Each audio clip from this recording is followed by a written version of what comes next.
Salut les amis, c'est Anna d'Origami Mama. Dans cette vidéo, je vais vous partager mes 5 conseils minimalistes qui permettent d'éviter le chaos au quotidien. Alors pourquoi je fais cette vidéo? Il n'y a pas si longtemps que ça, alors que je marchais dans mon salon qui était jonché de jouets de toutes sortes, qui est éparpillé par terre, j'avais une pile de linge fraîchement lavé sous la main, je répondais de mon autre main à un mail urgent et j'ai littéralement trébuché sur une princesse Playmobil. Donc à ce moment-là, tout s'est arrêté pour moi, c'était un peu le bug mental en fait dans ce chaos quotidien. C'est comme si mon cerveau il n'arrivait plus à gérer toutes les petites choses qui se superposaient. Et ce moment d'effondrement, c'était pas seulement le point de rupture de ma charge physique, mais aussi mentale tout simplement. C'était vraiment voilà, je me suis rendu compte que je courais partout en permanence et que ça faisait plus de sens en fait dans cet équilibre. Ça me pesait vraiment de plus en plus et donc j'ai pris une décision qui était assez radicale. C'est juste tout simplement simplifier ma vie, mais pas de manière temporaire, pas une réorganisation, une petite réorganisation, mais vraiment repenser en fait le sens complet de ce que je fais dans mes actions au quotidien. Et donc cette chute m'a permis en fait d'en faire un tremplin. Et voilà, c'est pour ça que je voudrais vous partager 5 façons qui m'ont permis de rebondir et d'alléger ma charge mentale pour gagner en temps et en liberté. Donc mon premier conseil pour éviter le chaos dans la maison, c'est tout simplement d'adopter le minimalisme dans la maison. Donc même avec des enfants, on peut avoir un mode de vie simplifié. On pense souvent que les enfants ils nécessitent énormément de jouets pour être heureux, mais en fait, non, ça les perd plus qu'autre chose. Et le fait d'augmenter euh, le nombre de jouets, ça fait augmenter le stress. Et ça, il y a plusieurs études qui en parlent. Donc, c'est pour soi comme pour ses enfants, finalement, une bonne chose que de faire le tri et de réduire un petit peu le nombre d'objets qu'on a chez nous, et en particulier de jouets. Ça affecte le plan physique et le plan mental, hein. Donc c'est hyper important. Donc mon expérience de minimalisme par rapport à ça, c'est que j'ai mis en place une règle, un objet rentre, un objet sort. Donc j'essaye de vraiment pas m'encombrer avec trop de choses. Ça, c'est une première chose. Deuxième chose, c'est je réduis le nombre de jouets à une caisse. Il faut que tout rentre dans la caisse. Si ça rentre pas dans la caisse, c'est que voilà, cet objet n'a pas sa place ici ou il y en a un qui doit sortir selon la règle précédente. Et après, j'ai mis aussi en place un système de rotation et comme ça permet finalement de proposer à ses enfants toujours des jouets nouveaux, entre guillemets. Euh, mais voilà, ils le redécouvrent avec le temps qui passe, parce que parfois ils les oublient tout simplement, ou bien ils sont contents de les retrouver tout simplement, donc de jouer à nouveau avec. Et c'est vrai que mes enfants, ils semblaient vraiment plus concentrés et calmes, et moi aussi. Du coup, ça m'a vraiment fait du bien, et à toute ma famille. Donc, mes conseils par rapport à ça, c'est commencer une pièce à la fois, et focalisez-vous en priorité sur le salon, et la chambre des enfants en premier. Adoptez bien cette règle, un objet rentre, un objet sort, et vous verrez que quand il y a moins d'objets, c'est aussi moins de chaos, moins de charge mentale. Donc voilà, le minimalisme, dans ce sens, dans la maison, ça allège vraiment, vraiment la charge et votre esprit. Donc deuxième chose, c'est le minimalisme dans ses habitudes. Donc c'est-à-dire simplifier ses routines pour gagner en temps et en énergie. Parce qu'en fait, plus le temps passe et plus on se dit, bah voilà, j'ai des responsabilités, on superpose tout comme des couches d'oignons ou des couvertures, mais en fait, qui peut dormir sereinement avec 15 couvertures au-dessus de soi? C'est pas possible, on n'arrive pas. Et c'est pas sain non plus pour soi de porter autant de choses sur son dos, d'avoir une routine super élaborée, super compliquée. Pour moi, une bonne organisation, c'est une organisation à laquelle on ne pense pas. En fait, elle est déjà déterminée. Il y a comme la structure mère qui existe. Et après, dans les cases, on accommode avec le quotidien. Il y a toujours des petits imprévus, etc. Mais la structure existe. Et je sais parfaitement, quand je rentre chez moi, qui va faire telle tâche, qui va faire telle tâche. Et ça me permet vraiment de gagner en sérénité. J'ai mis aussi en place une morning routine qui me permet voilà, de savoir, tous les jours, en fait, qu'est-ce que je dois faire, quelle est ma tâche principale pour la journée, qui rentre dans mes objectifs, qui est alignée avec ce que je souhaite faire. Donc ça, c'est hyper important pour moi aussi. Donc vous voyez, en simplifiant vos routines le matin, le soir, Vous verrez que vous gagnerez vraiment beaucoup en temps, en énergie aussi, parce que ça épuise d'avoir juste trop de choses à faire. Donc mes conseils par rapport à ça, c'est réduisez déjà le nombre d'activités que vous faites le matin ou le soir, parce que c'est une énorme déperdition d'énergie pour vous et pour vos enfants de devoir s'astreindre tout le temps à des activités. Essayez de faire plutôt ça les jours où vous avez congé. Préparez des repas, un plan de repas même qui soit simple, donc vous avez déjà votre menu qui est préparé pour toute la semaine. Automatiser certaines tâches, ça se pratique sur beaucoup de choses. Après, voilà, il y a plein d'autres choses à faire pour alléger ça.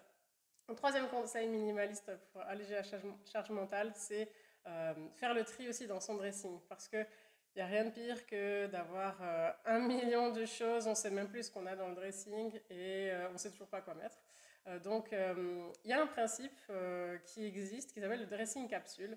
Je ne sais pas si vous connaissez. En fait, c'est le fait d'assembler tous ces vêtements ensemble. Tous les vêtements peuvent s'assembler, c'est des basiques neutres qui peuvent tous se combiner les uns avec les autres. Et l'idée, c'est d'avoir des vêtements qui soient comme ça interchangeables avec des couleurs neutres, qu'en fait, on peut tout assembler les uns avec les autres. Moi, je conseille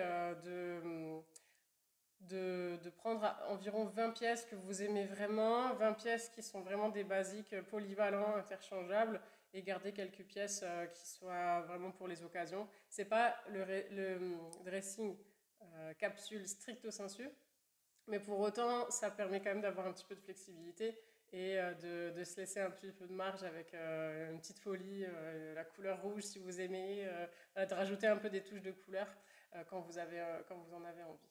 Donc il y a ça, puis après il y a quand vous faites le tri dans votre dressing ou que vous achetez un nouveau vêtement, pensez aussi à est-ce qu'il est pratique quoi? Est-ce qu'il rentre dans cet objectif de minimalisme ou pas? Moi, par exemple, j'achète pas de vêtements qui soient pas compatibles avec l'allaitement. Voilà, ça c'est ma règle parce qu'aujourd'hui j'en ai besoin. Donc c'est une règle que je me suis fixée. Je n'achète pas non plus tout le temps. Donc voilà, ça c'est une autre règle que je me suis fixée. Vendez ou donnez les vêtements qui vous font plus plaisir, euh, qui vous ramènent plus de joie hein, à la Marie Kondo. Donc c'est une question qui est hyper puissante pour ça. Et vous verrez que le truc génial, c'est que vous vous sentez toujours bien dans ce dans quoi vous portez.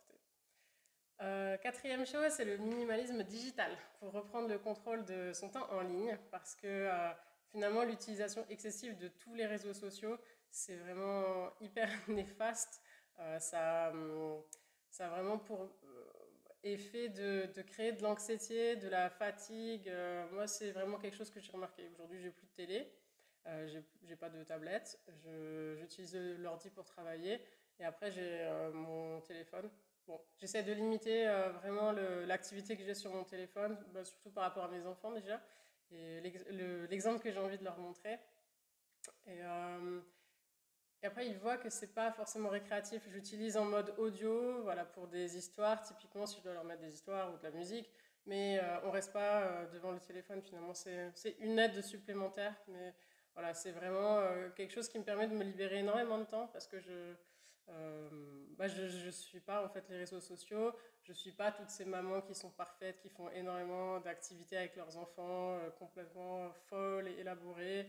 Je suis pas les mamans qui sont baroudeuses, qui vont à l'autre bout du monde, qui ont un corps de top modèle. Parce que franchement, je trouve que c'est pas ça. Tout simplement, on se compare à des parcelles de vie qui sont retouchées, qui sont pas forcément vraies non plus. Et cette détox, en fait, elle me fait un bien fou, quoi. C'est fou, hein, ça me laissait avec une fatigue mentale importante.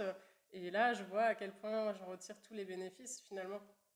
C'est parce qu'on se sent complètement plat et inintéressant dans sa vie de tous les jours quand, euh, quand on regarde ce type de compte, plutôt que de se sentir galvanisé, qu'on ait envie de faire quelque chose. En fait, c'est plutôt l'effet inverse qui se produit.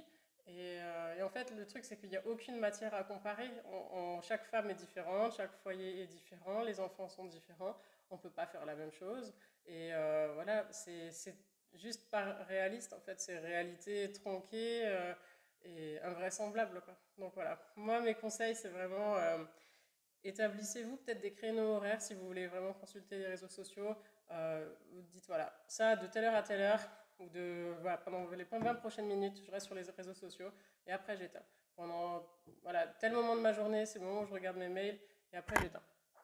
Parce que c'est comme ça que vous aurez le contrôle aussi de votre temps à nouveau sur ça, quoi. Et voilà, c'est essayer aussi de sortir tout simplement, quoi. Il y a d'autres choses pour minimiser son temps en digital. Retournez-vous vers d'autres activités comme marcher tout simplement dehors et vous reconnecter avec les sens, hein, tout simplement. Et le cinquième conseil minimaliste pour réduire le chaos dans votre vie, c'est juste de lâcher prise. Donc c'est le minimalisme émotionnel, de pas se dire voilà, il faut que je sois la maman parfaite. Moi, mes enfants, ils n'ont pas besoin que tout soit parfait. Ils n'ont pas besoin que le repas il soit super élaboré ou magnifiquement présenté. Ils n'ont pas besoin que la chambre soit toujours 100% rangée. Ils n'ont pas besoin que la maison soit non plus dans un état de maison témoin. Voilà, c'est des choses qu'on n'a pas forcément. En fait, on n'a pas forcément besoin. On se met des objectifs parce que la société veut ça de nous, mais est-ce que c'est vraiment nécessaire? Non. Donc, voilà. Mais moi, mon conseil, c'est vraiment aller à l'essentiel, quoi. J'ai grandi, moi, avec un père qui avait un profil un peu pervers narcissique et donc qui avait des réactions imprévisibles, qu'il fallait toujours que je fasse tout bien et parfaitement parce que sinon j'avais droit à des remontrances, c'était jamais suffisant par rapport à ses attentes, etc. Et j'ai eu beaucoup de mal par rapport à ça. Personnellement, c'est un travail de longue haleine enfin, sur lequel je travaille depuis des années finalement. Et en fait, on se rend compte avec le temps que voilà, à quoi j'ai envie d'allouer mon temps aujourd'hui. Le temps, c'est vraiment la denrée qui est tellement importante dans notre vie. C'est, ça s'achète pas, ça se produit pas et ça ne se rattrape jamais. Donc, à quoi est-ce que j'ai envie d'allouer mon temps? Moi, j'ai envie de me dire, bah, moi, telle tâche, si je la fais comme ça, c'est pas parfait, mais ça sera suffisant. Moi, je considère que la tâche sera accomplie, que ça sera bon. Donc, voilà, soyons aussi indulgents avec soi-même et pour se laisser du lest finalement. On se laisse un peu de temps au lieu de faire la tâche à 100%, on la fait voilà, à 80% et ce sera vraiment très bien. Et d'ailleurs, personne ne percevra la différence ou alors enfin, il n'y aura aucune conséquence dans 90% des cas. Donc, mon conseil, c'est apprenez à dire non à des engagements que vous n'avez pas besoin, apprenez à lâcher prise, priorisez les tâches, concentrez-vous sur vraiment ce qui est vraiment essentiel pour vous, pour vos enfants. Acceptez que certaines choses, elles puissent être faites différemment ou carrément pas faites du tout. Adoptez des pratiques qui vous permettent d'atteindre votre seuil de tolérance facilement. Hein. C'est sur le principe de la loi de Pareto, 20-80. Donc 20% des actions produisent 80% du résultat. Repensez aussi votre équilibre travail-famille. Ça, c'est quelque chose d'important pour moi. Donc voilà, en conclusion, je pense que vivre avec ces 5 principes minimalistes chez soi, mais aussi à l'intérieur de soi, ça permet vraiment de gagner énormément en énergie et en vitalité. Et du coup, voilà, c'est ce que je voulais partager avec vous aujourd'hui. Salut les amis, à la prochaine, restez zen!